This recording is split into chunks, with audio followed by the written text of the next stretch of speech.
ഇന്നലെയും ഇന്നുമായി നമുക്ക് ഈ സഭാ ഹാളിൽ ഒരുമിച്ച് കൂടി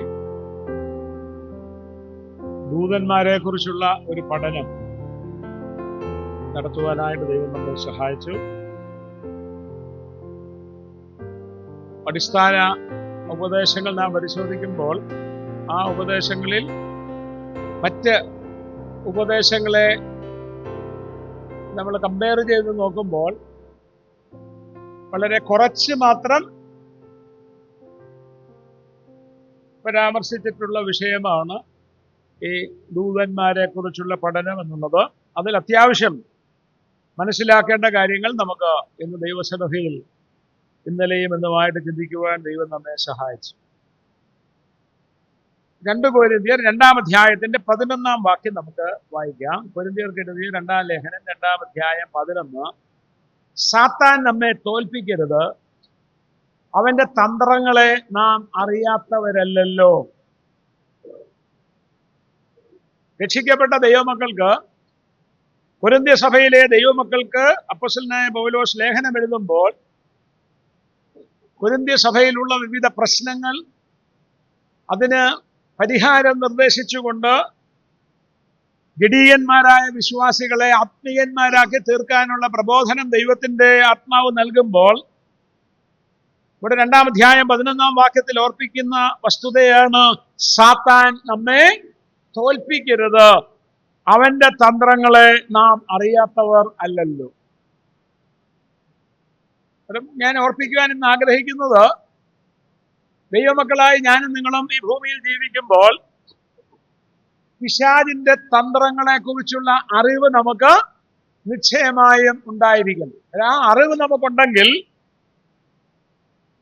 പിശാചിന് നമ്മെ തോൽപ്പിക്കാനായിട്ട് കഴിയുകയില്ല. അതുകൊണ്ട് നാം ശ്രദ്ധിക്കേണ്ട പിശാചിന്റെ ചില പ്രവർത്തന രീതികൾ, എൻ്റെ ശ്രദ്ധയിലേക്ക് വന്ന ചില തന്ത്രങ്ങൾ ഇന്ന് നമ്മുടെ ഈ അവസാനത്തെ സെഷനിൽ ഓർപ്പിക്കാനായിട്ട് ഞാൻ ആഗ്രഹിക്കുകയാണ്. അപ്പോസ്തല പ്രവൃത്തി 8-ാം അധ്യായത്തിന്റെ 1-ാമത്തെ വാക്യം. അവനെ കൊല ചെയ്തത് ശൗലിന് സമ്മതമായിരുന്നു. അന്ന് യെരൂശലേമിലെ സഭയ്ക്ക് ഒരു വലിയ ഉപദ്രവം നേരിട്ടു. അപ്പോസ്തലന്മാരൊഴികെ എല്ലാവരും യഹൂദ്യ ശമര്യ ദേശങ്ങളിൽ ചിതറിപ്പോയി. ശൗൽ വീടുതോറും ചെന്ന്, 3-ാം വാക്യം, പുരുഷന്മാരെയും സ്ത്രീകളെയും പിടിച്ചിഴച്ച് തടവിലേൽപ്പിച്ചുകൊണ്ട് സഭയെ മുടിച്ചു പോയി. നമ്മുടെ കർത്താവായ യേശുക്രിസ്തു പറഞ്ഞു, ഞാൻ എൻ്റെ സഭയെ പണിയും, പാതാള ഗോപുരങ്ങൾ അതിനെ ജയിക്കയില്ല. പെന്തക്കോസ്ത് നാളിൽ ദൈവസഭയുടെ പ്രവർത്തനം ആരംഭിച്ച് ദൈവസഭയിലെ അംഗങ്ങളുടെ എണ്ണം പെരുകി വന്ന സന്ദർഭത്തിൽ പിശാചിന് അതങ്ങോട്ട് ഉൾക്കൊള്ളാനായിട്ട് കഴിഞ്ഞില്ല. പിശാച് കരുതിയത്, ഈ യേശുക്രിസ്തുവിനെ ക്രൂശിച്ചു കഴിഞ്ഞാൽ ഈ ക്രൂശുമരണം കൊണ്ട് താൻ വിജയശ്രീ ലാളിതനായി തീരും, ദൈവത്തിന്റെ പ്രവർത്തന പദ്ധതി, ക്രിസ്തുവിൽ കൂടെയുള്ള പ്രവർത്തന പദ്ധതി അവസാനിക്കുമെന്നുള്ളതായിരുന്നു. നമ്മൾ 1 കൊരിന്ത്യർ 2-ാം അധ്യായം വായിക്കുമ്പോൾ അതിന്റെ 8-ാമത്തെ വാക്യത്തിൽ പറയുന്നത്, അത് ഈ ലോകത്തിന്റെ പ്രഭുക്കന്മാരാരും അറിഞ്ഞില്ല, അറിഞ്ഞിരുന്നുവെങ്കിൽ അവർ തേജസ്സിന്റെ കർത്താവിനെ ക്രൂശിക്കയില്ലായിരുന്നു. യേശുക്രിസ്തുവിന്റെ ക്രൂശുമരണത്തിന്റെ ആത്യന്തികമായ ഫലം പിശാചും അവന്റെ അനുയായികളും അറിഞ്ഞിരുന്നുവെങ്കിൽ അവർ ഒരിക്കലും ക്രിസ്തുവിനെ ക്രൂശിക്കയില്ലായിരുന്നു. അവർ ചിന്തിച്ച് അവർ വിജയശ്രീ ലാളിതനായി തീർന്നു, പക്ഷേ അവര് പരാജയപ്പെടുവാൻ ഇടയായിട്ട് തീർന്നു. അങ്ങനെ ദൈവസഭയുടെ പ്രവർത്തനം ആരംഭിച്ച് പാപികൾ മാനസാന്തരപ്പെട്ട് ദൈവസഭയുടെ ഭാഗമായി തീരുവാൻ തുടങ്ങിയപ്പോൾ പിശാചിനെ അങ്ങോട്ട് ഉൾക്കൊള്ളാനായിട്ട് കഴിഞ്ഞില്ല. അന്നേരം അവനിറക്കിയ ആദ്യത്തെ തന്ത്രമായിരുന്നു, ദൈവസഭയോടുള്ള ബന്ധത്തിൽ അവനിറക്കിയ തന്ത്രമായിരുന്നു ദൈവസഭയുടെ മേൽ പീഡനം കൊണ്ടുവരിക എന്നുള്ളത്, ഉപദ്രവം കൊണ്ടുവരിക എന്നുള്ളത്. പിശാച് ചിന്തിച്ചു, ഈ ഉപദ്രവം കൊണ്ടുവന്നാൽ ദൈവസഭയെ തച്ചുടയ്ക്കാനായിട്ട് കഴിയും, ദൈവസഭയുടെ പ്രവർത്തനത്തെ ഇല്ലായ്മ ചെയ്യുവാനായിട്ട് കഴിയും. പക്ഷേ കർത്താവിന്റെ വാക്കുകൾ എന്താ? പാതാള ഗോപുരങ്ങൾ അതിനെ ജയിക്കുകയില്ല. നോക്കിയേ, അപ്പോസ്തല പ്രവൃത്തി 8-ാം അധ്യായം അതിന്റെ 4 മുതലുള്ള വാക്യങ്ങൾ. ചിതറിപ്പോയവർ വചനം സുവിശേഷിച്ചുകൊണ്ട് അവരവിടെ സഞ്ചരിച്ചു.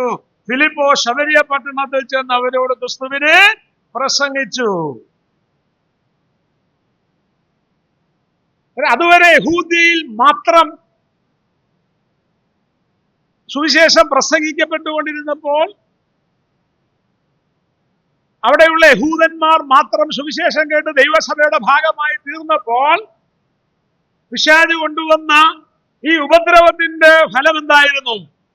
ഈ ഉപദ്രവ നിമിത്തം വിശ്വാസികൾ, നാം വായിച്ചു 1-ാമത്തെ വാക്യത്തിൽ, അപ്പോസ്തലന്മാരൊഴികെ എല്ലാവരും യഹൂദ്യ ശമരിയ ദേശങ്ങളിൽ ചിതറിപ്പോയവർ പോയ സ്ഥലങ്ങളിലൊക്കെ ഈ സുവിശേഷം പ്രസംഗിക്കാൻ ഇടയായിട്ട് തീർന്നു.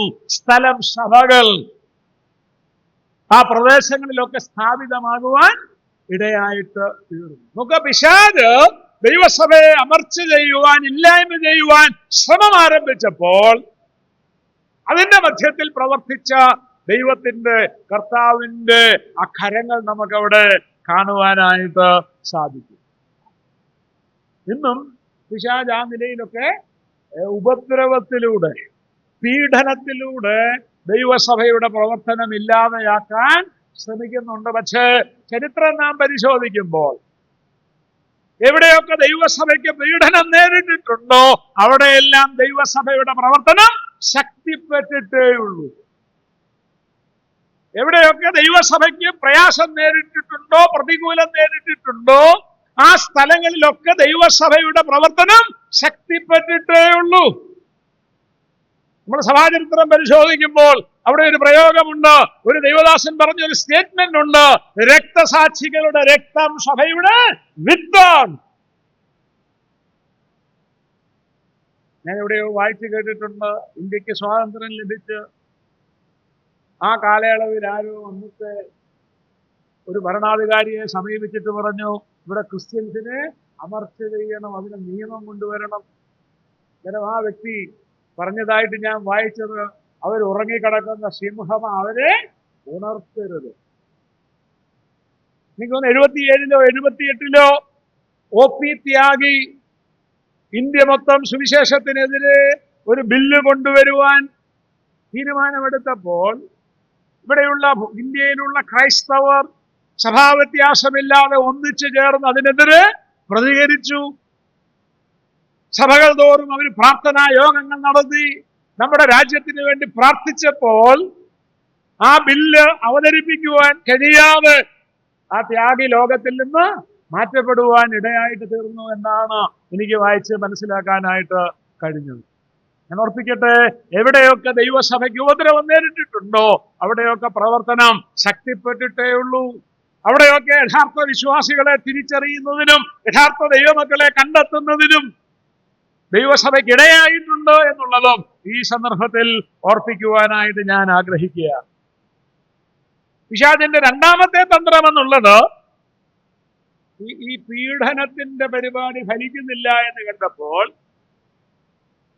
പിശാച് ഇറക്കിയ 2-ാമത്തെ തന്ത്രമാണ് ദുരുപദേശം സഭയിലേക്ക് കൊണ്ടുവരിക എന്ന്. ആദ്യം കൊണ്ടുവന്ന ദുരുപദേശം എന്ന് പറയുന്നത് ന്യായപ്രമാണവാദികളുടെ ദുരുപദേശമാണ്.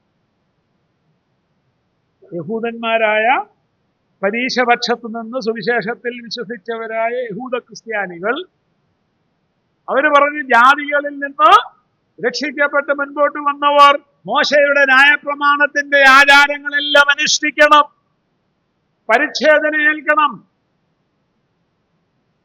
അപ്പോസ്തല പ്രവൃത്തി 15-ാം അധ്യായം നമ്മൾ വായിക്കുമ്പോൾ ആ ദുരുപദേശത്തെ കുറിച്ചുള്ള ഒരു ചിത്രം നമുക്ക് കാണാൻ കഴിയും. അപ്പോസ്തല പ്രവൃത്തി 15-ാം അധ്യായം, യഹൂദയിൽ നിന്ന് ചിലർ വന്നു, നിങ്ങൾ മോശ കൽപ്പിച്ച ആചാരമനുസരിച്ച് പരിച്ഛേദന ഏൽക്കാഞ്ഞാൽ രക്ഷ പ്രാപിപ്പാൻ കഴിയുകയില്ല എന്ന് സഹോദരന്മാരെ ഉപദേശിച്ചു.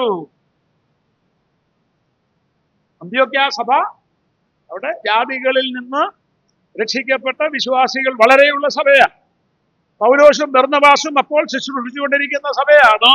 ആ സഭയിൽ യെരൂശലേം സഭയിൽ നിന്ന്, യഹൂദയിൽ നിന്ന് ചില ന്യായപ്രമാണവാദികൾ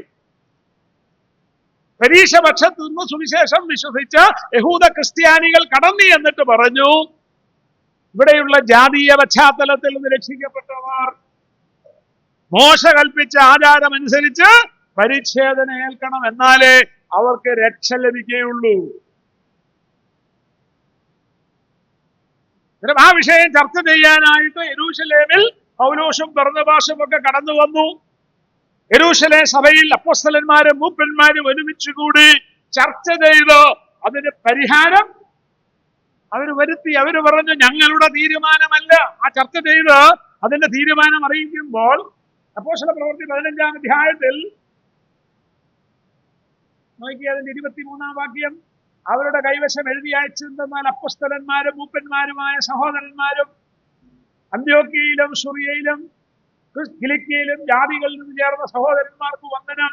ഞങ്ങൾ കൽപ്പന കൊടുക്കാതെ ചിലർ ഞങ്ങളുടെ ഇടയിൽ നിന്ന് പുറപ്പെട്ട് നിങ്ങളുടെ വാക്കുകളാൽ ഭ്രമിപ്പിച്ച് നിങ്ങളുടെ ഹൃദയങ്ങളെ കലക്കിക്കളഞ്ഞു. പൗലോസും ബർന്നബാസും അന്ത്യോക്യയിലെ ചില പ്രിയപ്പെട്ടവരും യെരൂശലേമിൽ വന്നു. അവിടെ അപ്പോസ്തലന്മാരും മൂപ്പന്മാരും കൂടി ഈ വിഷയം ചർച്ച ചെയ്തു. യെരൂശലേം സഭയിലെ മൂപ്പന്മാരിൽ ഒരുവനായ യേശുക്രിസ്തുവിന്റെ സഹോദരനായ യാക്കോബ് അന്നെടുത്ത തീരുമാനം അവിടെ പ്രസ്താവിച്ചിട്ട് അതൊരു രേഖയാക്കി, ഒരു എഴുത്താക്കി അയക്കുക. നമ്മൾ ഇംഗ്ലീഷ് ബൈബിളിൽ വായിച്ചാൽ from apostles and elders from Jerusalem to പറഞ്ഞിരിക്കുന്നത് എന്താ? അന്ത്യോക്യയിലും സുറിയയിലും കിലിക്കിയയിലും ജാതികളിൽ നിന്ന് വിശ്വസിച്ച സഹോദരന്മാർ. അതിന്റെ മാറ്ററിൽ ആരംഭമായിട്ട് എഴുതുന്നെന്താ? ഞങ്ങൾ കൽപ്പന കൊടുക്കാതെ ചിലർ ഞങ്ങളുടെ ഇടയിൽ നിന്ന് പുറപ്പെട്ടു നിങ്ങളെ വാക്കുകളാൽ ഭ്രമിപ്പിച്ചു. അതിന് ശരിയായ ഒരു മറുപടി അവിടെ കൊടുക്കുക. ജാതികളിൽ നിന്ന് രക്ഷിക്കപ്പെട്ടു വന്നവർ പരിച്ഛേദന ഏൽക്കേണ്ട ആവശ്യം ഇല്ല.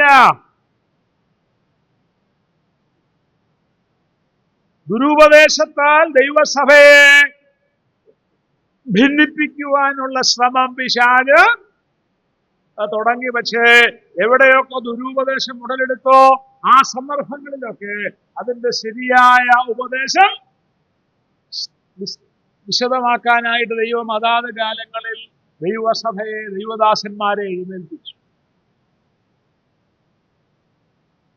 പ്രവർത്തിയാനുള്ള നീതീകരണം ന്യായപ്രമാണവാദികളുടെ ഉപദേശമാണ്. ന്യായപ്രമാണത്തിന്റെ പ്രവർത്തികളാൽ നീതീകരിക്കപ്പെടുന്ന ഉപദേശത്തെ കുറിച്ച് അവർ പറഞ്ഞപ്പോൾ പൗലോസ് എഴുതി റോമാലേഖനത്തിലും ഗലാത്യ ലേഖനത്തിലും വിശ്വാസത്താലുള്ള നീതീകരണം. ഞാൻ പറയട്ടെ, പിശാച് ദുരുപദേശവുമായിട്ട് വന്നപ്പോൾ ആ ദുരുപദേശത്തിന് പൗലോസ് കൊണ്ടുവന്ന ഖണ്ഡനം, ആ ദുരുപദേശത്തിന് യെരൂശലേം സഭ കൊണ്ടുവന്ന ഖണ്ഡനം, അതെല്ലാ കാലത്തേക്കുമുള്ള ദുരുപദേശങ്ങൾക്ക് മറുപടിയായി ഒരു രേഖയായി ദൈവവചനമായി നമ്മുടെ കരങ്ങളിൽ വന്നു ചേരാനായിട്ട് ഇടയായിട്ട് വരും. പിന്നീട് വന്ന ഒരു ദുരുപദേശമാ ഗ്നോസ്റ്റിസിസം, ജ്ഞാന തത്വവാദം. അവര് പറഞ്ഞു ദൈവം ആത്മാവാണ്, ആത്മാവ് നന്മയാണ്, വസ്തു തിന്മയാണ്. God is spirit and spirit is good, matter is evil. അതുകൊണ്ട് അവര് പറഞ്ഞത് നല്ലവനായ ദൈവത്തിന് തിന്മയായ ഒരു വസ്തുവായി തീരാൻ കഴിയുകയില്ല. God who is good and spirit cannot take body that is evil. ദൈവത്തിന് ഒരു മനുഷ്യനായി മനുഷ്യ ശരീരത്തിലേക്ക് വരാൻ കഴിയുകയില്ല എന്ന് പറഞ്ഞ് യേശുക്രിസ്തുവിന്റെ ജഡധാരണത്തെ തള്ളിക്കളയുന്ന ദുരുപദേശമാ ജ്ഞാനതത്വവാദം. അവര് പറഞ്ഞത് ദൈവം മനുഷ്യനായിട്ട് തീർന്നില്ല, മനുഷ്യനായിട്ട് പ്രത്യക്ഷപ്പെട്ടതേ ഉള്ളൂ.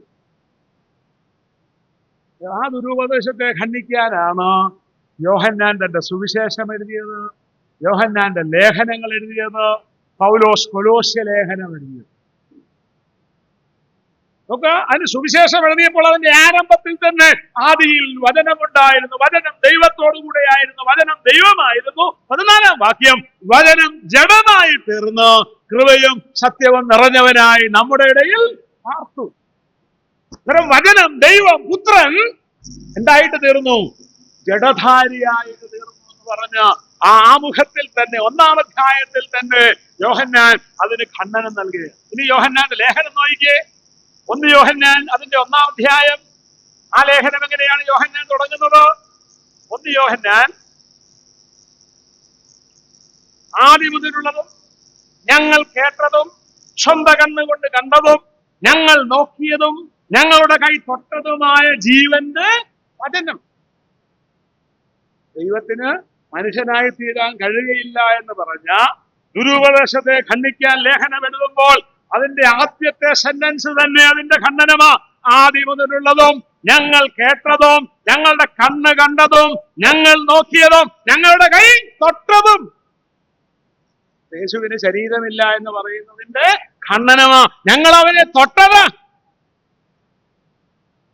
ഈ കൊലോസ്യ ലേഖനത്തിലേക്ക് വരുമ്പോഴോ പൗലോസ് ക്രിസ്തുവിനെ കുറിച്ച് പറഞ്ഞിട്ട് 2:9 നമ്മൾ വായിക്കുന്നുണ്ടാ, അവനിലല്ലോ ദൈവത്തിന്റെ സർവസമ്പൂർണതയും ദേഹരൂപമായി വസിക്കുന്നു.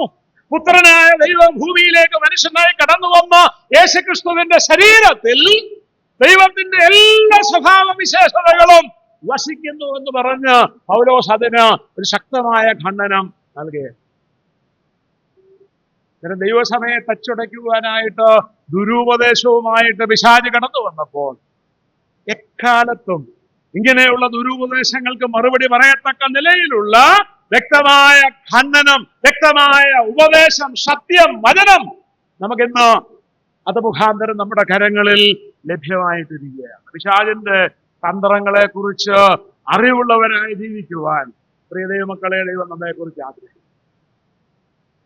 3-ാമത്തെ തന്ത്രം എന്നുള്ളത് പീഡനം പരാജയപ്പെട്ടു, ദുരുപദേശവുമായിട്ട് സഭയെ തകർക്കാനായിട്ട് നോക്കി ഒത്തില്ല.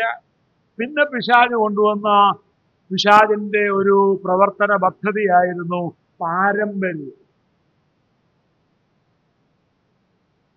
ഒരളവിലൊക്കെ പിശാച് കുറച്ചു കാലത്തൊക്കെ വിജയിക്കുകയും ചെയ്തു. കോൺസ്റ്റന്റൈൻ റോമൻ ചക്രവർത്തി ക്രിസ്ത്യാനിയായിട്ട് തീർന്ന് ആ റോമൻ മതത്തിന്റെ ആചാരങ്ങളും അനുഷ്ഠാനങ്ങളും ഒക്കെ ക്രൈസ്തവവൽക്കരിച്ച് അതെല്ലാം ദൈവസഭയുടെ ഉപദേശങ്ങളാക്കി മാറ്റി. ഏതാണ്ട് 4-ാം നൂറ്റാണ്ട് മുതൽ 15-ാം നൂറ്റാണ്ട് വരെയുള്ള കാലയളവിൽ മിക്കവാറും എല്ലാ ദുരുപദേശങ്ങളും ദൈവസഭയിലേക്ക് കൊണ്ടുവന്ന് പിശാച ജയോത്സവമായിട്ട് പോകുമ്പോൾ മാർട്ടിൻ ലൂതറിനെ ദൈവം 95 കുറിപ്പുകളുമായിട്ട് ശുശ്രൂഷയിലേക്ക് കൊണ്ടുവന്നു. ദൈവവചനം വായിക്കുവാൻ കത്തോലിക്ക സഭയിലെ ബിഷപ്പന്മാർക്ക് പോലും അനുവാദമില്ലാതിരുന്ന കാലഘട്ടത്തിൽ മാർട്ടിൻ ലൂതർ ദൈവത്തിന്റെ വചനം വായിക്കുകയും ജർമ്മൻ ഭാഷയിലേക്ക് അത് തർജ്ജമ ചെയ്യാനായിട്ട് ശ്രമിക്കുകയും ചെയ്തപ്പോഴാണ് അദ്ദേഹത്തിന് മനസ്സിലായത് കത്തോലിക്ക സഭ പഠിപ്പിക്കുന്ന പ്രവർത്തിയാനുള്ള നീതീകരണം അത് വചനപരമല്ല, കത്തോലിക്ക സഭയിൽ നടക്കുന്ന പല കാര്യങ്ങളും വചനപരമല്ല എന്ന് മനസ്സിലാക്കിയപ്പോൾ അതൊരു 95 കുറിപ്പുകളായിട്ട് അദ്ദേഹം അത് രേഖപ്പെടുത്തി. വിറ്റൻബർഗ് എനിക്ക് തോന്നുന്ന ആ സ്ഥലമാണ്, അവിടെയുള്ള ദൈവാലയത്തിന്റെ പള്ളിയുടെ ആ മുമ്പിൽ അത് ഒട്ടിച്ചു. ജനങ്ങൾ അത് വന്ന് വായിച്ചു. അത് നവീകരണത്തിലേക്ക്, റിഫർമേഷനിലേക്ക് നയിക്കുവാനായിട്ടിടയായിട്ടുണ്ട്. അതിൽ ഊന്നൽ നൽകിയത് വിശ്വാസത്താലുള്ള നീതീകരണമെങ്കിൽ അതിനുശേഷം അനാബാപ്റ്റിസ്റ്റുകാർ വന്നു. രക്ഷിക്കപ്പെട്ടാൽ മാത്രം പോരാ, രക്ഷിക്കപ്പെട്ടവർ പിതാവിന്റെയും പുത്രന്റെയും പരിശുദ്ധാത്മാവിന്റെയും നാമത്തിൽ സ്നാനപ്പെടണം. അത് കഴിഞ്ഞപ്പോഴാ ബ്രദറൻ സഭയുടെ ആരംഭം. വചനം പഠിച്ചപ്പോൾ മനസ്സിലായി രക്ഷിക്കപ്പെട്ട് സ്നാനപ്പെട്ടവർ എന്ത് ചെയ്യണം? ദൈവത്തെ ആരാധിക്കണം. എങ്ങനെ ആരാധിക്കണം? ആദിമസഭ ദൈവത്തെ ആരാധിച്ചതുപോലെ ദൈവത്തെ ആരാധിക്കണം. വചനത്തിലേക്കുള്ള ഒരു മടങ്ങി വരവ്, ബാക്ക് ടു ദ ബൈബിൾ. ഞാൻ പറയട്ടെ, ബ്രദറൻ പ്രസ്ഥാനം ഒരു പുതിയ പ്രസ്ഥാനമല്ല. ബ്രദറൻ പ്രസ്ഥാനം ബാക്ക് ടു ദ ബൈബിൾ, ബൈബിളിലേക്ക് മടങ്ങിപ്പോയതാ, പൂർവാവസ്ഥയിലേക്ക് മടങ്ങിപ്പോയതാ ബ്രദറൻ പ്രസ്ഥാനം. പുതിയൊരു പ്രസ്ഥാനം നമ്മൾ കണ്ടുപിടിച്ച ഒരു കാര്യമല്ല. കത്തോലിക്ക സഭയുടെ ആവിർഭാവത്തോടുകൂടെ തെറ്റായ ഉപദേശങ്ങൾ, ദുരുപദേശങ്ങൾ കടന്നു വന്നതിനെ മാറ്റി നിർത്തിക്കൊണ്ട് അപ്പസ്തല പ്രവർത്തികളിൽ ആദിമസഭ എങ്ങനെ ദൈവത്തെ ആരാധിച്ചുവോ അതേ നിലയിലേക്കുള്ള ഒരു മടങ്ങിപ്പോക്ക്, ബൈബിളിലേക്ക്, വചനത്തിലേക്കുള്ള ഒരു മടങ്ങിപ്പോക്കിലേക്ക് എത്തിച്ചേരാൻ കുറെ വർഷങ്ങൾ ദൈവം നമ്മെ സഹായിക്കും. പാരമ്പര്യം ഇന്നും സുവിശേഷവുമായിട്ട് വീടുകൾ കയറി ഇറങ്ങുന്ന സഹോദരന്മാർക്ക് പാരമ്പര്യം വളരെ ബുദ്ധിമുട്ടാണ്. ഒരിക്കലെ കൊടുങ്ങല്ലൂർ ഭാഗത്ത് ഞാനും ഞങ്ങളുടെ മാവേലിക്കര സഹോദരന്മാരൊക്കെ ഒരു ടീമായിട്ട് പോയി. കത്തോലിക്കര തിങ്ങിപ്പാർക്കുന്ന ഒരു സ്ഥലമാണ്.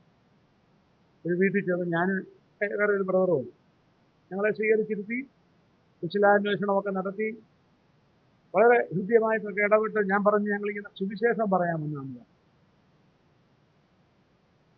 അതിവിടെ പറയണ്ട, നമുക്ക് രാഷ്ട്രീയമൊക്കെ പറഞ്ഞുകൊണ്ടിരിക്കാമെന്ന്. സുവിശേഷം ഇവിടെ പറയണ്ട, അത് കേൾക്കാൻ താല്പര്യമില്ലെന്ന് ഞാൻ എഴുന്നേറ്റിട്ട് പറഞ്ഞു, ഞങ്ങൾ കേൾക്കാൻ താല്പര്യമില്ലെങ്കിൽ ഞങ്ങൾ പോകുകയാണ്. പക്ഷെ അച്ചാനൊരു കാര്യം ഓർക്കണം, ദൈവ മനുഷ്യനായി ഭൂമിയിലേക്ക് വന്ന യേശു ക്രിസ്തു അച്ചായന്റെ രക്ഷയ്ക്ക് വേണ്ടി മരിച്ചു, അടക്കപ്പെട്ടു, ഉയർത്തെഴുന്നേറ്റു. ഇത് വിശ്വസിച്ചാൽ അച്ചായന് സ്വർഗം, അല്ലെങ്കിൽ കെടാത്ത തീ, ചാകാത്ത പുഴു. ഇതാ ഞാൻ പറയാമെന്നു പറഞ്ഞു. ഒറ്റ വാക്കിൽ അന്നാണ് കിട്ടിയ കൃപയ്ക്കനുസരിച്ച്, ആത്മാവിന്റെ വ്യാപാരത്തിനനുസരിച്ച് ഒറ്റ സെന്റൻസിൽ സുവിശേഷം പറഞ്ഞിട്ടിങ്ങ് പാരമ്പര്യം. എനിക്ക് വളരെ അറിയുന്ന ഒരു സഹോദരൻ, പുള്ളി ഗൾഫിൽ വെച്ച് രക്ഷിക്കപ്പെട്ടു, നാട്ടിൽ വന്നു. എന്നെ കണ്ടിട്ട് പറഞ്ഞു, വീട്ടിൽ വന്നു. വീട്ടിൽ വന്ന പപ്പായുണ്ട്, മമ്മിയുണ്ട്, ചേട്ടനുണ്ട്, ഭാര്യയുണ്ട്, അവരുടെ മക്കളുണ്ട്, സുവിശേഷം പറയാം. അവിടുത്തെ അമ്മച്ചി ആ ഏറിയയിലെ മർത്തോമ സഭയിലെ 19 ഇടവകകളുടെ സഹോദരീ സമാജത്തിന്റെ സെക്രട്ടറിയാണ്. എന്ന് പറഞ്ഞാൽ 500 സഹോദരിമാര് കൂടുന്നവരെ നിയന്ത്രിക്കുന്ന സ്ത്രീയാണ്. റിട്ടയർഡ് ടീച്ചറാണ്. അവിടെ ചെന്ന് സംസാരിക്കാൻ തുടങ്ങിയപ്പോൾ ഈ അമ്മച്ചിയോട് സംസാരിക്കണം. അച്ചായൻ കേൾക്കും, മോൻ കേൾക്കും, മരുമോള് കേൾക്കും. ഞാനും എൻ്റെ കൂടെ വന്ന ഒരു ബ്രദർ ഞങ്ങൾ സംസാരിച്ചൊരു 1.5-2 മണിക്കൂർ സംസാരിച്ച് രക്ഷയെക്കുറിച്ച് സംസാരിച്ചപ്പോൾ ഒരുപാട് സംശയങ്ങൾ അവർക്കുണ്ടായിരുന്നു. ഞാൻ രക്ഷയ്ക്ക് ഒരു ആഹ്വാനം കൊടുത്തപ്പോൾ എന്നോട് പറഞ്ഞു, ബ്രദറെ, അങ്ങനെ തന്നെ ഞാൻ വിശ്വസിച്ച് രക്ഷിക്കപ്പെട്ടതാണ്. എനിക്കത് ബോധ്യമായി. എന്നാലും ഞാൻ പിന്നെ സ്നാനത്തെക്കുറിച്ച് പറയാനാണ് 2 മണിക്കൂർ. ഒരുപാട് ചോദ്യങ്ങൾ.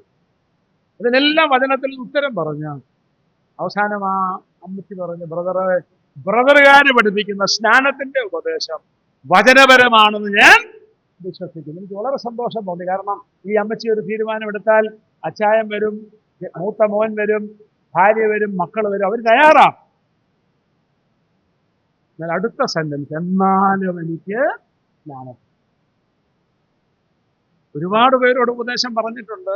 നമ്മൾ ഉപദേശം പറയുമ്പോൾ തർക്കുത്തരം പറഞ്ഞ് മറ്റ് കാര്യങ്ങൾ പറഞ്ഞ് അവര് നമ്മളെ അവസാനിപ്പിക്കാൻ, അല്ലെങ്കിൽ നമ്മുടെ വചനത്തിന്റെ ഉപദേശം അംഗീകരിക്കാൻ ശ്രമിക്കത്തില്ല. എന്നാൽ ആദ്യമായിട്ടാണ് നിങ്ങൾ പറയുന്നത് വേദപുസ്തകപരമാണ്, ബൈബിളിന്റെ ഉപദേശമാണെന്ന് പറഞ്ഞിട്ട് എന്നാലും എനിക്ക് ജ്ഞാനപ്പെടും. അതാ പാരമ്പര്യത്തിന്റെ ശക്തി.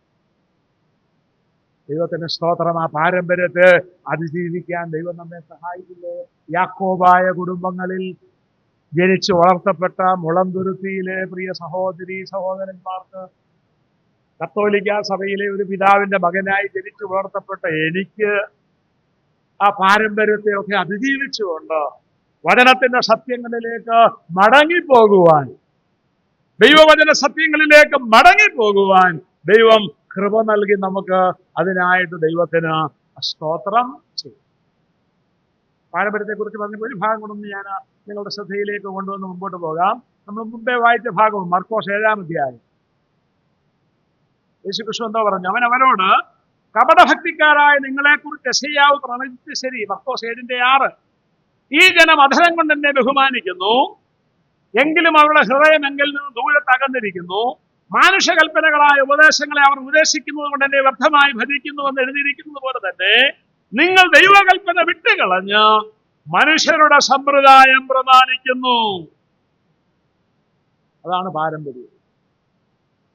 കർത്താവ് പറഞ്ഞത്, യഹൂദന്മാരോട് പറഞ്ഞതാണ്, നിങ്ങൾ ദൈവകൽപ്പന വിട്ടുകളഞ്ഞ് മനുഷ്യരുടെ സമ്പ്രദായം പ്രമാണിക്കുന്നു. പിന്നെ അവരോട് പറഞ്ഞത്, നിങ്ങളുടെ സമ്പ്രദായം പ്രമാണിപ്പാൻ വേണ്ടി നിങ്ങൾ ദൈവകൽപ്പന തള്ളിക്കളയുന്നത് നന്നായി.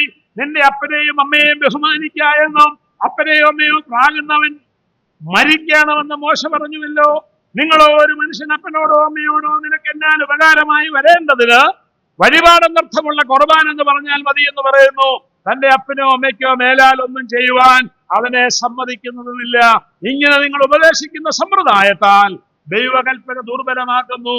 ഈ വക പലതും നിങ്ങൾ ചെയ്യുന്നു.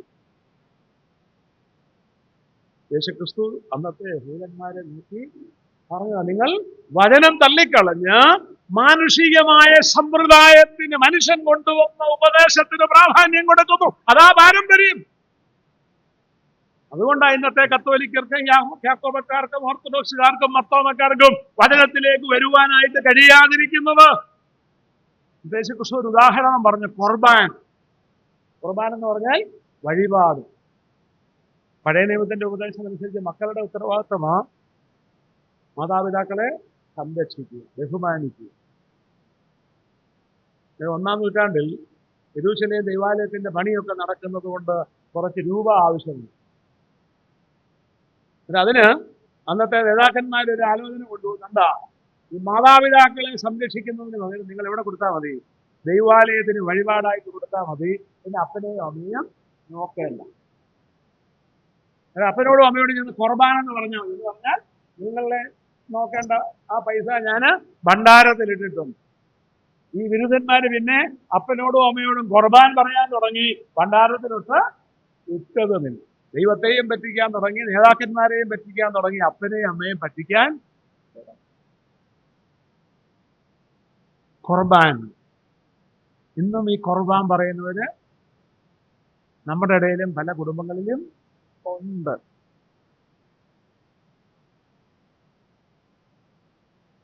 ഉണ്ടോ? മാതാപിതാക്കളെ സംരക്ഷിക്കേണ്ട ഉത്തരവാദിത്വം മക്കളുടെ ഉത്തരവാദിത്വം. ജന്മം നൽകി വളർത്തി വലുതാക്കിയ മാതാപിതാക്കളെ കരുതേണ്ട ഉത്തരവാദിത്വം മക്കളുടെ ഉത്തരവാദിത്വം. ജന്മം നൽകി വളർത്തി വലുതാക്കി ഒരു ജീവിത പങ്കാളിയെ എനിക്ക് നൽകിയ എൻ്റെ ഭാര്യയുടെ അല്ലെങ്കിൽ ഭർത്താവിന്റെ പേരൻസിനെ സംരക്ഷിക്കേണ്ട ചുമതല എന്റെ ചുമതലയാണെന്നുള്ള ബോധ്യം ഓരോ മക്കൾക്കും ഉണ്ടാകണം. ഞാൻ എൻ്റെ ചെറുപ്രായത്തിൽ എല്ലാ ദിവസവും എല്ലാ ആഴ്ചയിലും ഇത് ഞായറാഴ്ച 8 മണിക്ക് റേഡിയോയിൽ, അന്ന് TV ഒന്നുമില്ല, റേഡിയോയിൽ കണ്ടതും കേട്ടതും എന്ന് പറഞ്ഞൊരു പരിപാടിയുണ്ട്. ലഘു നാടകം, 5 മിനിറ്റുള്ള ഒരു നാടകം. ഞാൻ കേൾക്കുമായിരുന്നു. ഒരു പ്രാവശ്യം വന്ന ആ വിഷയം, ഒരു അമ്മ ഒരു ഭവനത്തിലെ ഒരു മാതാവ് തൻ്റെ അമ്മായിയപ്പന് ഭക്ഷണം കൊടുക്കാനുള്ള പാത്രം അന്വേഷിച്ചിട്ട് കണ്ടില്ല. വീട് മൊത്തം അന്വേഷിച്ചിട്ടും കണ്ടില്ല. ഒരു മോനെ വിളിച്ചു വെച്ചു, മോനെ അപ്പച്ചന്റെ ഭക്ഷണം കൊടുക്കുന്ന പാത്രം അത് ഞാൻ എടുത്ത് അലമാരിക്കകത്ത് വെച്ചിട്ടുണ്ട്. അതെന്തിനാ മോനെ? അത് പപ്പായും മമ്മിയും വലുതാകുമ്പോൾ അപ്പച്ചന്റെ പ്രായം വരുമ്പോൾ നിങ്ങൾക്ക് ഭക്ഷണം തരാൻ പാത്രം എന്തായോ അതിന് ഞാൻ വെച്ചിരിക്കുകയാണെന്ന് ആ മോന് പറഞ്ഞു. കൊടുത്താൽ കൊല്ലത്തും അല്ല മുളന്തുരുത്തിയിലും കിട്ടും. വേറെ ഒരെണ്ണം ഞാൻ ഏതോ ഒരു ദൈവദാസന്റെ പ്രസംഗത്തിൽ കേട്ടതാ. ഇതിന് സമാനമായ ഒരു ഉദാഹരണമാണ്. ഒരു ദിവസം ഭാര്യ വിളിച്ച് ഭർത്താവിനോട് പറഞ്ഞു, ഇന്ന് എൻ്റെ പേരൻസ് വരുന്നുണ്ട്, അതുകൊണ്ട് ഇത് ഞാൻ മേളിലോട്ട് കൊണ്ടുപോകണമെന്ന് പറഞ്ഞു. അവർക്ക് മേലിലും പഴയ വീടുണ്ട്, അതുകൊണ്ട് എൻ്റെ വീട്ടുകാർ വരുന്നതുകൊണ്ട് ഭർത്താവിൻ്റെ പിതാവിനെ മുകളത്തെ പഴയ വീട്ടിലേക്ക് കൊണ്ടുപോകണം. ഭാര്യ പറഞ്ഞതല്ലേ കേൾക്കാതിരിക്കാനൊക്കത്തില്ലല്ലോ. അതുകൊണ്ട് ഈ അപ്പച്ചനെ കസേരയിലിരുത്തി മോൻ പതുക്കെ എടുത്ത് മുകളിലോട്ട് കൊണ്ടുപോയി. ക്ഷീണിച്ചപ്പോൾ ഇടയ്ക്ക് ഒരു പാറയില വെച്ചു. അപ്പോഴത്തേക്കിന് ഈ അപ്പൻ അങ്ങോട്ട് കരയാൻ തുടങ്ങി. അപ്പ കരയണ്ട, അവിടെ വീട്ടുകാരൊക്കെ പോയി കഴിയുമ്പോൾ ഞാൻ അപ്പനെ വൈകിട്ട് തന്നെ ഇനി കൊണ്ടുവരാമെന്ന് പറഞ്ഞു. അല്ല മോനെ, ഞാൻ അതോർത്ത് വിഷമിച്ചതല്ല, നിന്റെ അമ്മയുടെ വാക്ക് കേട്ട് എൻ്റെ അപ്പനെ ഞാൻ പണ്ട് നമ്മുടെ ആ വീടിന്റെ മുകളിലുള്ള വീട്ടിലോട്ട് കൊണ്ടുപോയ കാര്യം കരഞ്ഞു. അത് കഴിഞ്ഞ് പിന്നെയും ആ അപ്പൻ അങ്ങോട്ട് കരയാൻ തുടങ്ങി. അപ്പൊ കരയണ്ട, ഞാൻ കൊണ്ടുവരാം. അല്ല മോനെ, ഇനി നിന്റെയും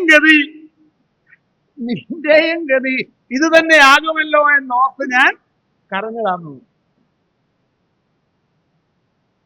ദൈവം നമ്മെ സഹായിക്കട്ടെ. മാതാപിതാക്കളെ സംരക്ഷിക്കേണ്ട ഉത്തരവാദിത്വം മക്കളുടെ ഉത്തരവാദിത്വമാണ്. അതിനേറ്റവും മാതൃക കാണിച്ചാരാന്നറിയാം. ഞാൻ രാവിലെ വായിച്ച ഒരു ഭാഗമുണ്ട്. യേശുവിൻ്റെ ക്രൂശിനരികെ അതിൻ്റെ അമ്മയും അമ്മയുടെ സഹോദരിയും മഗ്ദലക്കാരത്തി മറിയയും ക്ലയോപ്പാവിന്റെ ഭാര്യ മറിയയും നിന്നിരുന്നു. ആ ക്രൂശിതനായി ക്രൂശിൽ കിടക്കുന്ന സന്ദർഭത്തിലും തന്റെ മാതാവിനെ സംരക്ഷിക്കുവാനുള്ള ഉത്തരവാദിത്വം യോഹന്നാനെ ഏൽപ്പിച്ചിട്ട കർത്താവ് തന്റെ ജീവനെ നമുക്കായിട്ട് ഏൽപ്പിച്ചത്. യഹൂദന്മാരുടെ രീതി അനുസരിച്ച് മക്കളെ മാതാപിതാക്കളെ സംരക്ഷിക്കേണ്ട ഉത്തരവാദിത്വം മൂത്ത പുത്രന്റെ ഉത്തരവാദിത്വം. നമ്മുടെ നാട്ടിൽ സാധാരണ ഇളയ മകൾ അവർക്ക് സാധാരണ ചെയ്യുന്നത്. പക്ഷെ അങ്ങനെ ഒഴിഞ്ഞു മാറാൻ നമുക്ക് അനുവാദമില്ല. എന്നാൽ യേശുക്രിസ്തു ക്രൂശിതനായി കിടക്കുമ്പോൾ തന്റെ മാതാവിനെ സംരക്ഷിക്കുവാനുള്ള ഉത്തരവാദിത്വം അവിടെ നിന്നിരുന്ന യോഹന്നാന് തന്റെ മാതാവിന്റെ സഹോദരി ശലോമയുടെ മകൻ സബദിയുടെ മകൻ യോഹന്നാനെ ഭരമേൽപ്പിച്ചിട്ട കർത്താവ് നമുക്ക് വേണ്ടി തന്റെ ജീവനെ ഏൽപ്പിച്ചു തന്ന കർത്താവ് നമുക്ക് മാതൃകയായിരിക്കട്ടെ. ദൈവം നമ്മെ സഹായിക്കും. പിന്നെ പിശാചിന്റെ തന്ത്രങ്ങൾ: ഒന്ന്, പീഡനം കൊണ്ടുവന്നു, അതിലവൻ പരാജയപ്പെട്ടു. ദുരുപദേശം കൊണ്ടുവന്നു, അതിലവൻ പരാജയപ്പെട്ടു. പാരമ്പര്യം കൊണ്ടുവന്നു, ആ പാരമ്പര്യത്തിൽ നിന്ന് വചനത്തിലേക്ക്, വചന സത്യത്തിലേക്ക് മടങ്ങിപ്പോകുന്ന കൂട്ടത്തെയും ദൈവം ഒരുക്കി. പിശാചിന്റെ മറ്റൊരു തന്ത്രമാണ് അപവാദം പറഞ്ഞ് ഇല്ലാതാക്കുക എന്ന്. നോക്കിയേ, വെളിപ്പാട് പുസ്തകം 12-ാം അധ്യായത്തിന്റെ 10-ാമത്തെ വാക്യം. വെളിപ്പാട് പുസ്തകം 12-ാം അധ്യായം. അവിടെ നമ്മൾ വായിക്കുന്നത് ഇങ്ങനെയാണ്: നമ്മുടെ സഹോദരന്മാരെ, 10-ാം വാക്യം. അപ്പോൾ ഞാൻ സ്വർഗത്തിൽ ഒരു മഹാശബ്ദം കേട്ടത്: ഇപ്പോൾ നമ്മുടെ ദൈവത്തിന്റെ രക്ഷയും ശക്തിയും രാജ്യവും അവന്റെ ക്രിസ്തുവിന്റെ ആധിപത്യവും തുടങ്ങിയിരിക്കുന്നു. നമ്മുടെ സഹോദരന്മാരെ രാപ്പകൽ ദൈവസന്നിധിയിൽ കുറ്റം ചുമത്തുന്ന അപവാദിയെ തള്ളിയിട്ട് കളഞ്ഞുവല്ലോ. മഹോപദ്രവ കാലഘട്ടത്തിൽ നടക്കുന്ന ഒരു സംഭവമാണ്. മഹോപദ്രവ കാലഘട്ടത്തിൽ ഒരു സന്ദർഭത്തിൽ ആ മഹാസർപ്പത്തെ, അപവാദിയെ, പിശാചിനെ ദൈവസന്നിധിയിൽ നിന്ന്, സ്വർഗത്തിൽ നിന്ന് തള്ളിയിടുന്ന ഒരു കാര്യം. യോബിന്റെ പുസ്തകം പഠിക്കുമ്പോൾ നമുക്കറിയാം, ദൈവസന്നിധിയിൽ ചെല്ലാനൊരു അനുവാദം പിശാചിന് നൽകിയിട്ടുണ്ട്. ആ അനുവാദം കൊണ്ടാണ് അവിടെ ചെന്ന യോബിനെ കുറിച്ച് അപവാദമൊക്കെ അന്ന് പറയാനായിട്ട് ശ്രമിച്ചു. നീ സംരക്ഷിക്കുന്നത് കൊണ്ടാണ് യോബ് ഇങ്ങനെയൊക്കെ നിൽക്കുന്നത്. അതുകൊണ്ട് ചില കാര്യങ്ങൾ പറഞ്ഞ് അതിനനുസരിച്ച് യോബിനെ ബാധിക്കാനുള്ള അനുവാദം മേടിച്ച് യോബിനോട് ഇടപെടുന്ന പിശാചിനെ നമുക്ക് യോബിന്റെ പുസ്തകത്തിൽ കാണാനായിട്ട് കഴിയും. ഇവിടെ നമ്മൾ വായിക്കുന്നത്, നമ്മുടെ സഹോദരന്മാരെ രാപ്പകൽ ദൈവസന്നിധിയിൽ കുറ്റം ചുമത്തുന്ന അപവാദിയെ തള്ളിയിട്ട് കളഞ്ഞല്ലോ. ഇന്ന് പിശാച് ദൈവമക്കൾക്കെതിരെ കൊണ്ടുവരുന്ന ഒരു തന്ത്രമാണ് അപവാദം പറയുക എന്നത്. ഇല്ലാത്ത കാര്യങ്ങൾ പറഞ്ഞ് വിശ്വാസത്തിൽ നിലനിൽക്കുന്ന, കർത്താവിന് വേണ്ടി സാക്ഷ്യത്തോടെ ജീവിക്കുന്ന, കർത്താവിന് വേണ്ടി സാക്ഷ്യത്തോടെ പ്രവർത്തിക്കുന്ന, ഉത്തരവാദിത്തങ്ങൾ സഭയിൽ വിശ്വസ്തമായി നിർവഹിക്കുന്ന ദൈവമക്കളെ കുറിച്ച്, സഹോദരന്മാരെ കുറിച്ച്, സഹോദരിമാരെ കുറിച്ച് അപവാദം പറഞ്ഞു പരത്തി അവരെ ആത്മീയമായിട്ട് തളർത്തുന്ന ഒരു പ്രവർത്തനം, അത് പിശാച് തുറന്നുകൊണ്ടിരിക്കുന്ന ഒരു പ്രവർത്തനമാണ്. പലപ്പോഴും അറിഞ്ഞോ അറിയാതെയോ നമ്മളൊക്കെ ആ കാര്യത്തിൽ പിശാചിന്റെ ഏജന്റന്മാരായിട്ട് തീരാറുണ്ട്. ഓർപ്പിക്കട്ടെ, നമ്മുടെ സഹോദരന്മാരെ കുറിച്ച്, കൂട്ടു സഹോദരങ്ങളെ കുറിച്ച്, സഹോദരിമാരെ കുറിച്ച് അപവാദം പറഞ്ഞാൽ നമ്മൾ ആർക്ക് തുല്യമാണ്? നമ്മൾ പിശാചിന്റെ പ്രവർത്തന പദ്ധതിയുടെ ഭാഗമായി തീരുകയാണ്. അതുകൊണ്ട് അങ്ങനെ ഒരു കാര്യം നമ്മുടെ ജീവിതത്തിൽ സംഭവിക്കുവാനായിട്ട് പാടില്ല എന്നുള്ളത്, ഒരിക്കലും പിശാചിന്റെ ആ തന്ത്രങ്ങൾക്ക് വശംവദരായി ജീവിക്കുവാൻ നമ്മെ തന്നെ ഏൽപ്പിച്ചു കൊടുക്കരുത് എന്നുള്ളത് ഈ സന്ദർഭത്തിൽ ഓർപ്പിക്കാനായിട്ട് ഞാൻ ആഗ്രഹിക്കുകയാണ്. അഞ്ചാമത്, പിശാചിന്റെ ഒരു പ്രവർത്തന രീതിയാണ് പ്രലോഭനങ്ങൾ കൊണ്ടുവരിക എന്നുള്ളത്. യാക്കോബ് എഴുതിയ ലേഖനം 1-ാം അധ്യായം അതിന്റെ 12-ാമത്തെ വാക്യം. പരീക്ഷ സഹിക്കുന്ന മനുഷ്യൻ ഭാഗ്യവാൻ, അവൻ കൊള്ളാകുന്നവനായി തെളിഞ്ഞ ശേഷം കർത്താവ് തന്നെ സ്നേഹിക്കുന്നവർക്ക് വാഗ്ദത്തം ചെയ്ത ജീവകിരീടം പ്രാപിക്കും. പരീക്ഷിക്കപ്പെടുമ്പോൾ ഞാൻ ദൈവത്താൽ പരീക്ഷിക്കപ്പെടുന്നുവെന്ന് ആരും പറയരുത്. ദൈവം ദോഷങ്ങളാൽ പരീക്ഷിക്കപ്പെടാത്തവനാകുന്നു. താൻ ആരെയും പരീക്ഷിക്കുന്നതുമില്ല. ദൈവം ദൈവമക്കൾക്ക് തരുന്നത് പരിശോധനയാണ്. നമ്മൾ മലയാളത്തിൽ പരീക്ഷ, കുട്ടികളുടെ പരീക്ഷ എന്ന് പറയുമ്പോൾ അത് ടെസ്റ്റാണ്, testing. Testing is from the Lord. അതിന് ശരിയായ ഒരു വാക്ക്, ആത്മീയ ഗോളത്തിലെ ശരിയായ വാക്ക് പരിശോധന. പരിശോധന ദൈവത്തിൽ നിന്ന് വരുന്നു. പരീക്ഷ, അതിന് നമ്മുടെ കോണ്ടക്സ്റ്റിലെ നല്ല പദം പ്രലോഭനങ്ങൾ. പ്രലോഭനങ്ങൾ പിശാചിൽ നിന്ന് വരുന്നു. പരിശോധന ദൈവം നമുക്ക് അനുവദിക്കുമ്പോൾ അത് നമ്മുടെ വിശ്വാസത്തിൽ നാം എത്രമാത്രം ഉണ്ടെന്ന് നമ്മെ ബോധ്യപ്പെടുത്തുന്നതിന്, ദൈവത്തിനറിയാനല്ല, ദൈവ സർവജ്ഞാനിയ, നമ്മുടെ വിശ്വാസത്തിൽ ഏത് ഗ്രേഡിലാ ഞാനും നിങ്ങളും നിൽക്കുന്നതെന്ന് ദൈവത്തിനറിയാം. എന്നാൽ എന്റെ വിശ്വാസത്തിൽ ഞാൻ എവിടെ നിൽക്കുന്നു എന്ന് എന്നെ ബോധ്യപ്പെടുത്തുവാൻ ദൈവം നമുക്ക് തരുന്നതാണ് പരിശോധന. സ്കൂളിൽ പഠിക്കുന്ന കുഞ്ഞുങ്ങൾക്ക് ടീച്ചേഴ്സ് ടെസ്റ്റ് ഇടുന്നത് എന്തിനാണ്?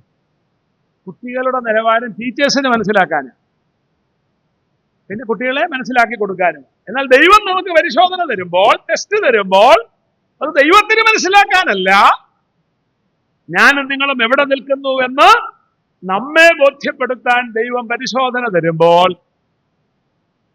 പ്രലോഭനം, ടെംപ്റ്റേഷൻ, അതാരിൽ നിന്ന് വരുന്നു?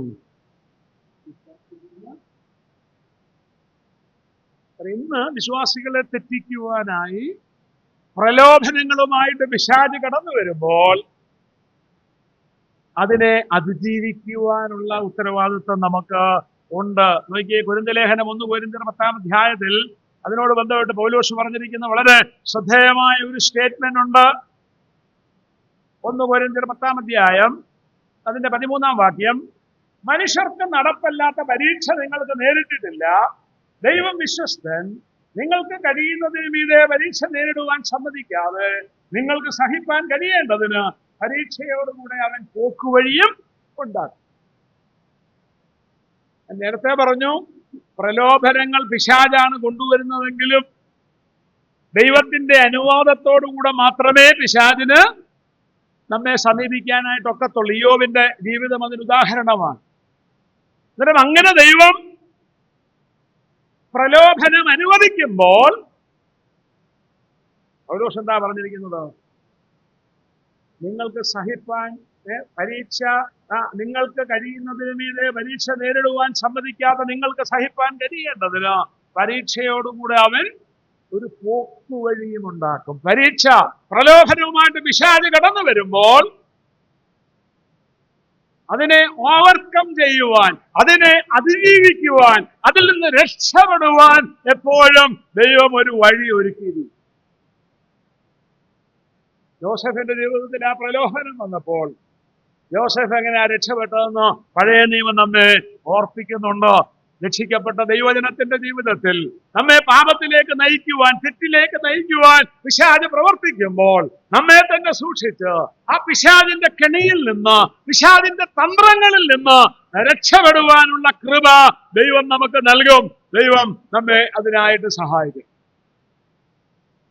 പീഡനം കൊണ്ടുവരുന്നു, ദുരുപദേശം, പാരമ്പര്യം, അപവാദം, പ്രലോഭനം. 6ാമത്, വിശ്വാസിയുടെ ജീവിതത്തിൽ സാക്ഷ്യക്കേടിന്റെ അനുഭവത്തിലേക്ക് അവരെ നയിക്കുന്ന പിശാചിന്റെ പ്രവൃത്തി നമുക്ക് കാണാൻ കഴിയും. 1 തിമോത്തിയോസ് 3-ാം അധ്യായം, തിമോത്തിയോസിന് എഴുതിയ 1-ാം ലേഖനം അതിന്റെ 3-ാം അധ്യായം. അവിടെ നമ്മൾ വായിക്കുന്നത് അതിന്റെ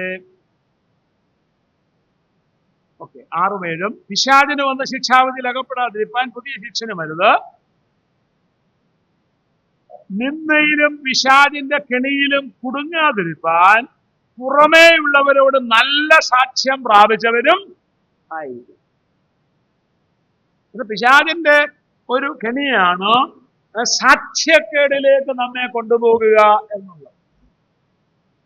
രക്ഷിക്കപ്പെട്ട ദൈവമക്കൾ എന്നുള്ള നിലയിൽ നാം വളരെ വളരെ ശ്രദ്ധിക്കേണ്ട ഒരു കാര്യമാണ് രക്ഷിക്കപ്പെട്ട ദൈവജനം എന്നുള്ള ആ സാക്ഷ്യം നിലനിർത്തത്തക്ക നിലയിൽ, ആ സാക്ഷ്യത്തോടെ ജീവിക്കത്തക്ക നിലയിൽ നമ്മുടെ ജീവിതശൈലി നാം ക്രമീകരിക്കണം. അത് ദൈവം നമ്മെക്കുറിച്ച് ആഗ്രഹിക്കുന്ന ഒരു കാര്യം. നമ്മൾ പറഞ്ഞു കേട്ടിട്ടുണ്ട്,